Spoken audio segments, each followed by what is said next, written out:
My name is Mia Barnes. I'm a Columbus City Schools graduate, and now I am a director and photographer working in LA.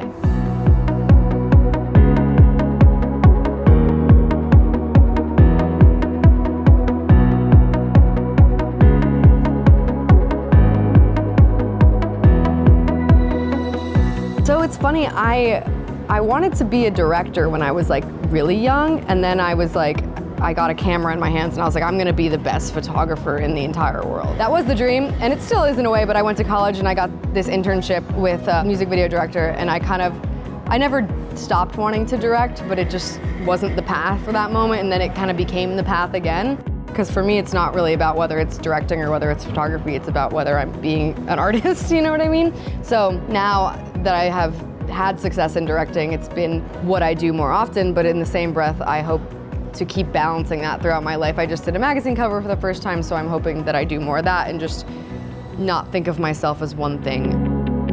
I think like the schools that I went to really fostered an environment where I felt like this was an attainable career. Like nobody ever told me that I was going after something that was unattainable. My teachers at Indianola are like, it's still a community that me and my family are actively a part of. The creative inspiration, and I think being a kid in that environment was amazing. But even though, like, even the classes that weren't art classes, they're just an inspiring community over there. I loved high school. I had, honestly, a great time. Like, people always look back on high school and they're like, I hated high school. I loved high school. I loved going to cons. I feel like the environment there, in the same way of Indianola, there was that little bit of alternative teaching, you know, the IB program, like, it was a lot about like analysis and less about facts, and I think that really catered well to somebody like me. Even though I was terrible at like math and science, like the English classes we learned, we dived into all these amazing books and like mythology. All of that inspires my work to this day. But there's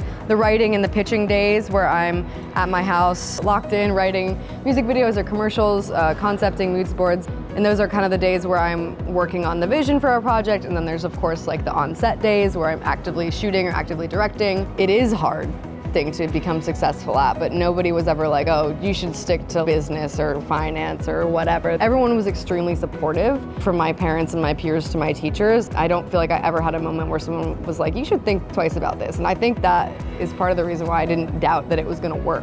Everyone wants to be an artist, you know, you want to be able to be creative for a living, like that's the dream, but it's not going to happen for you unless you're extremely proactive about making it happen. So I think I would absolutely tell anyone to do it because it's totally possible, but nothing is going to fall into your lap. Like, I'm freelance. I don't have a consistent job. You have to become comfortable with being uncomfortable. You have to become comfortable with losing jobs and pitching on things and not getting them and getting your ideas dissected by other people, and you have to have a thick skin.